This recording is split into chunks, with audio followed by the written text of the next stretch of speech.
ഓം വിഘ്നേശ്വരായ നമഃ. എല്ലാ മാന്യപ്രേക്ഷകർക്കും green media vision ചാനലിന്റെ നക്ഷത്ര ജ്യോതിഷ പങ്ക്തിയിലേക്ക് സ്വാഗതം. ഇന്ന് നക്ഷത്രങ്ങളുടെ ജ്യോതിഷപരമായി പറയുന്ന കാര്യങ്ങളിൽ നിങ്ങൾ കേട്ടിരിക്കുമ്പോൾ തന്നെ നിങ്ങൾ ശ്രദ്ധിക്കണം. നിങ്ങളുടെ ജന്മരാശി അല്ലെങ്കിൽ ജനന സമയം, ഇതൊക്കെയാണ് നക്ഷത്രങ്ങളുടെ മാറ്റങ്ങൾ മൂലം നിങ്ങൾക്കുണ്ടാകുന്ന ഓരോ വ്യത്യാസങ്ങൾ, ഉയർച്ചയും താഴ്ചയും പൊതുവായാണ് പറയുന്നത്. അപ്പോൾ നക്ഷത്രഫലവുമായി ബന്ധപ്പെട്ട് പല നക്ഷത്രങ്ങൾക്കും പല രീതിയിലുള്ള കാര്യങ്ങളായിരിക്കും ജീവിതത്തിൽ നടക്കുക. ഇന്ന് പറയുവാൻ പോകുന്നത് അനിഴ നക്ഷത്രക്കാരാണോ എങ്കിൽ അറിഞ്ഞോളൂ ഓരോ പ്രായത്തിലെയും നിങ്ങളുടെ ഗുണദോഷ ഫലങ്ങൾ എങ്ങനെയെന്ന്. അങ്ങനെയൊക്കെയാണ് ഓരോ നക്ഷത്രങ്ങൾക്കും പ്രത്യേകമായ ഗുണഫലങ്ങൾ ഉണ്ടാകുന്നത് എന്ന് മനസ്സിലാക്കാനുള്ള ഒരു മനസ്സ് നിങ്ങൾക്കുണ്ടെങ്കിൽ ആ നക്ഷത്ര ജ്യോതിഷവുമായി ബന്ധപ്പെട്ട് അതിന് ചെയ്യേണ്ട പരിഹാരങ്ങളൊക്കെ ചെയ്താൽ നിങ്ങൾക്ക് മുന്നോട്ട് പോകാൻ പറ്റും. അനിഴ നക്ഷത്രം ജനിച്ചവരുടെ ജീവിതഗതിയിൽ പലവിധ പ്രതിസന്ധികളൊക്കെ ഉണ്ടാകുന്നവരാണ്. പലവിധ മാറ്റങ്ങളും അനിഴ നക്ഷത്രക്കാരുടെ ജീവിതത്തിൽ ഒന്നിനു പുറകെ ഒന്നായി അനുഭവപ്പെട്ടുകൊണ്ടിരിക്കും. കുഴപ്പം പിടിച്ച സാഹചര്യങ്ങളെ വിജയകരമായി നേരിടാൻ കഴിവുള്ളവരാണ്. അതിജീവിക്കാനുള്ള അസാധാരണമായ കഴിവ് ഈ നാളുകാർക്കുണ്ട്. ആകുല ചിന്തകൾ കൂടിയിരിക്കും. ഗൗരവഭാവം എപ്പോഴും മുഖത്ത് നെല്ലിക്കും. ഒരു കാര്യം നിസ്സാരമായി കണക്കാക്കുകയുമില്ല. നിർബന്ധ ബുദ്ധി കൂടും. ശത്രുക്കളോട് ക്ഷമിക്കുകയില്ല. എതിർപ്പുകൾ നേരിടുന്നതിൽ വളരെ കർക്കശത്വം കാണിക്കുന്നവരാണ്. ദയോ വിട്ടുവീഴ്ചയോ കാണിച്ചെന്ന് വരികയില്ല. പക്ഷെ അധ്വാന ഫലം അനുഭവിക്കാനുള്ള ഭാഗ്യം പലപ്പോഴും കിട്ടിയെന്ന് വരികയില്ല. യാദൃച്ഛിക കാരണങ്ങൾ മൂലം നിരാശപ്പെടും. തുടർന്നും പ്രവർത്തിക്കുന്ന സ്വഭാവമൊക്കെയാണ്. അപ്പോൾ ഈ വിഷുവിന് ശേഷമുള്ള അവർക്കുള്ള ഫലങ്ങളാണ്. വിഷുവുമായി ബന്ധപ്പെട്ട് ഇങ്ങോട്ട് പോകുമ്പോൾ അവർക്ക് ഇനി ഒരു കുറച്ചു നാളത്തേക്ക് സമയങ്ങൾ മാറി മാറി വരും. നല്ലൊരു സമയമാണ്. അനിഴ നക്ഷത്രത്തിന്റെ ഗണം ദൈവഗണമാണ്. മൃഗം മാനാണ്. പക്ഷി കാക്കിയാണ്. വൃക്ഷം ഇരഞ്ഞിയാണ്. രത്നം ഇന്ദ്രനീലമാണ്. ഭാഗ്യസംഖ്യ 8ആണ്. നിറം സ്വർണ്ണ നിറമാണ്. അതുപോലെ തന്നെ സൂര്യൻ, ചൊവ്വ, കേതു എന്നീ ദശാസന്ധി കാലയളവിൽ അനിഴ നക്ഷത്രക്കാർ ദോഷപരിഹാര ക്രിയകൾ അനുഷ്ഠിക്കേണ്ടതാണ്. ശിവൻ, ശാസ്താവ് എന്നീ ക്ഷേത്രങ്ങളിൽ അനിഴ നക്ഷത്രക്കാർ ദിവസവും ദർശനം നടത്തുന്നത് ഉത്തമമാണ്. ശനിയും അനിഴ നക്ഷത്രവും ചേർന്ന് വരുന്ന ദിവസം ശനീശ്വര പൂജ നടത്തുന്നത് ഐശ്വര്യകരമാണ്. ജീവിതത്തിൽ വൻ വിജയം ഉണ്ടാവുകയും ചെയ്യും. രാശാധിപൻ ചൊവ്വ ആയതിനാൽ ചൊവ്വയെ പ്രീതിപ്പെടുത്തുന്ന കർമ്മങ്ങളും അനുഷ്ഠിക്കേണ്ടതുണ്ട്. ചൊവ്വ ഓജരാശിയിലാണെങ്കിൽ സുബ്രഹ്മണ്യ സ്വാമിയെയും, യുഗ്മരാശിയിലാണെങ്കിൽ ഭദ്രകാളി ദേവിയെയും ഭജിക്കണം. മൂലം, അവിട്ടം, ഉത്രാടം, മകയിരം, തിരുവാതിര, പുണർത എന്നീ നാളുകൾ അനിഴ നക്ഷത്ര ജാതകർക്ക് പ്രതികൂലമായ നക്ഷത്രങ്ങളാണ്. മേൽപ്പറഞ്ഞ 6 നാളുകളിൽ അനിഴ നക്ഷത്രക്കാർ പുതിയ സംരംഭങ്ങളൊന്നും ആരംഭിക്കാതിരിക്കുന്നതാണ് ഏറ്റവും നല്ലത്. അനിഴ നക്ഷത്രത്തിന്റെ ദേവത മിത്രനാണെന്ന് പറഞ്ഞു നിത്യവും മിത്ര ദേവനെ ഭജിക്കുന്നത് അത്യുത്തമമാണ്. മന്ത്രം ഓം മിത്രായ നമഃ എന്ന് 101 തവണ പുലർച്ചെ ജപിക്കുക. കിടക്കുമ്പോഴും ജപിക്കുക. ജാതകന്റെ ജന്മനാ ഉള്ള 19 വർഷക്കാലത്തെ ശനിദശാകാലഘട്ടം ഗുണദോഷ സമ്മിശ്രമാണ്. എന്നാൽ ജാതകരുടെ ജന്മസമയം വളരെയധികം പ്രതിസന്ധികൾ സൃഷ്ടിക്കാം. ജാതകന്റെ ജന്മശേഷം 1 വർഷത്തിനുള്ളിൽ ജാതകന് രോഗസംബന്ധമായ പല കാര്യങ്ങൾ, ശസ്ത്രക്രിയയോ അതുപോലെ എന്തെങ്കിലും രോഗാവസ്ഥയോ ബുദ്ധിമുട്ടൊക്കെ ഉണ്ടാകും. അതുവഴി പിതാവിനും ഒക്കെ നഷ്ടമുണ്ടാകാം. ജാതകന് ശനിയുടെ ആദ്യഘട്ടത്തിൽ വിദ്യാഭ്യാസ തടസ്സം ഉണ്ടാകാം. ജനിച്ച ശേഷം സ്വദേശം വിട്ടുമാറി താമസിക്കേണ്ടി വരും. എന്നാൽ ശനി മിക്കവാറും ദോഷഫലത്തെയാണ് കാണിക്കുന്നത്. ശനിദശാകാലത്ത് ആ ഇഷ്ടഭാവസ്ഥിതിനും ബലവാനുമായ ശനി ദശാകാലത്ത് ധനലാഭം, കീർത്തി, ഗൃഹലാഭം, സ്ഥാനപ്രാപ്തി മുതലായ ഗുണാനുഭവങ്ങൾക്ക് ലഭിക്കുന്ന സമയമാണ്. അതുപോലെ തന്നെ 20 വയസ്സ് മുതൽ 37 വയസ്സ് വരെ ബുധദശയാണ്. ഈ ദശാസന്ധി കാലയളവ് ജാതകന് ഗുണപ്രദമാണ്. ഉയർന്ന വിദ്യാഭ്യാസം ലഭിക്കും. അതുപോലെ കീർത്തി, സിനിമ, സീരിയൽ, സംഗീത മേഖലകളിൽ ജോലി ചെയ്യുന്നവർക്ക് ഏറ്റവും നല്ലതാണ്. ഭാഗ്യാഭിവൃദ്ധി ഉണ്ടാവും. ഗൃഹനിർമ്മാണം ഉണ്ടാവും. ഭൂമി വാങ്ങിക്കാൻ കഴിയും.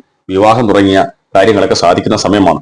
ബുധൻ ബലവാനായാൽ ഫലവും ഉത്കൃഷ്ടമായിരിക്കും. അതുപോലെ 38 വയസ്സ് മുതൽ 44 വയസ്സ് വരെ കേതുദശ ജാതകന് ഗുണദോഷ സമ്മിശ്രമാണ്. പലവിധത്തിലുള്ള പ്രതിസന്ധികൾ ജാതകനെ അലട്ടാം. എന്നാൽ 3ാം ഭാവത്തിൽ നിൽക്കുന്ന കേതുവിന്റെ ദശയിൽ സുഖം, ഐശ്വര്യം, ധനലാഭം, വിജയം ആദിയായ ഗുണങ്ങളൊക്കെ ലഭിക്കുന്നതായിരിക്കും.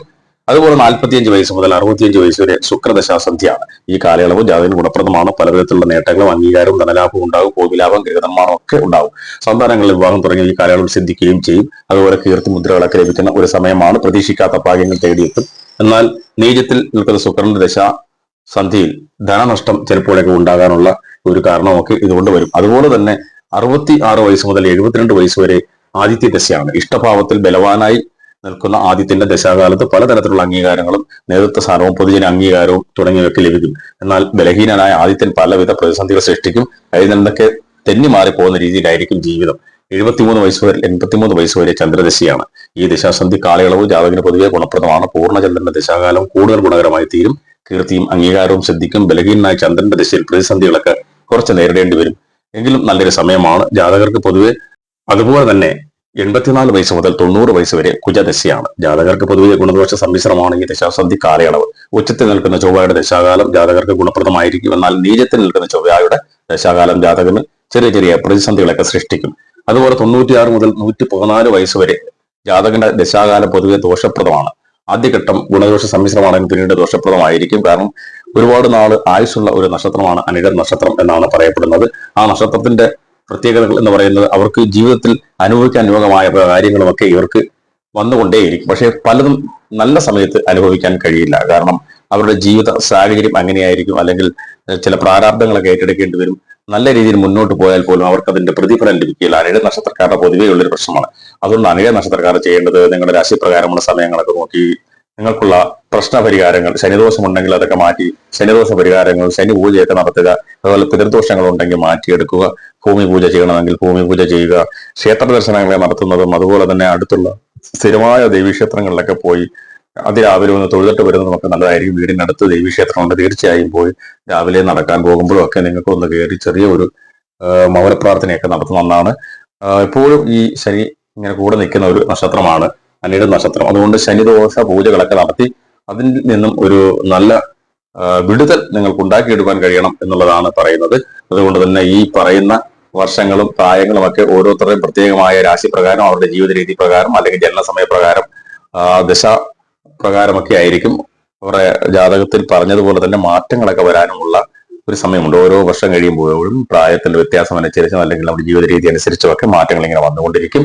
അതൊക്കെ അറിഞ്ഞു വേണം മുന്നോട്ട് പോകാൻ. അപ്പോൾ ശനിദോഷമുള്ള നക്ഷത്രമായതിനാൽ ശനിദോഷ പരിഹാരങ്ങൾ ചെയ്യുക. അതുപോലെ ദൂര യാത്രകളൊക്കെ ചെയ്യുമ്പോൾ കൂടുതൽ ശ്രദ്ധിക്കുക. രാത്രികാലങ്ങളിൽ ഇറങ്ങി നടക്കാതിരിക്കുക. കലാപരമായ കഴിവുകളുള്ളവർ അത് നല്ല രീതിയിൽ പ്രകടിപ്പിക്കുമ്പോൾ അതിനുള്ള അവസരങ്ങളൊക്കെ തേടി എത്തുമെങ്കിൽ തന്നെയും അതിനങ്ങോട്ട് മെച്ചമായി പോകാതിരിക്കുന്ന അവസരങ്ങൾ ഒക്കെ ഉണ്ട്. അതൊക്കെ ഒന്ന് മാറ്റിയെടുക്കാൻ വേണ്ടി പൂജകളും കർമ്മങ്ങളും ഒക്കെ ചെയ്യുക. പിതൃദോഷങ്ങളുണ്ട്, അതിൽ മാറ്റിയെടുക്കണം. ശത്രുദോഷങ്ങൾ മാറ്റിയെടുക്കണം. എല്ലാ ക്ഷേത്രങ്ങളും ഒക്കെ പോയി, ഗണപതി ക്ഷേത്രങ്ങളും ഒക്കെ പോയി പൂജകൾ ചെയ്യുക. വഴിപാട് കഴിക്കുന്നതൊക്കെ നന്നായിരിക്കും. ഒരുപാട് പണം ചെലവാക്കി പൂജകളും വഴിപാടും കഴിക്കണമെന്നല്ല.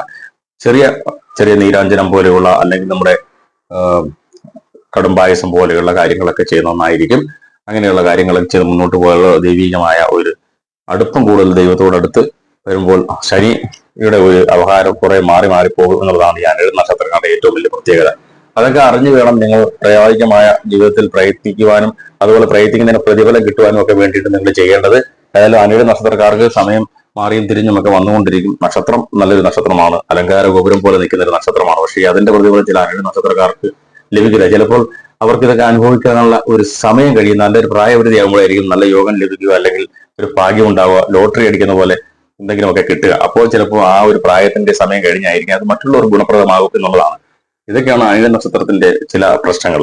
അതുകൊണ്ട് നല്ല സമയങ്ങളിൽ രാശിപ്രകാരമുള്ള ദോഷഫലങ്ങളൊക്കെ ചെയ്ത് മുന്നോട്ട് പോയാൽ ജീവിതത്തിൽ തന്നെ നല്ല സമയത്ത് അനുഭവിക്കാനുള്ള യോഗം ഉണ്ടാകും. അപ്പോൾ അനിഴ നക്ഷത്രക്കാർ പ്രത്യേകം ശ്രദ്ധിക്കുക.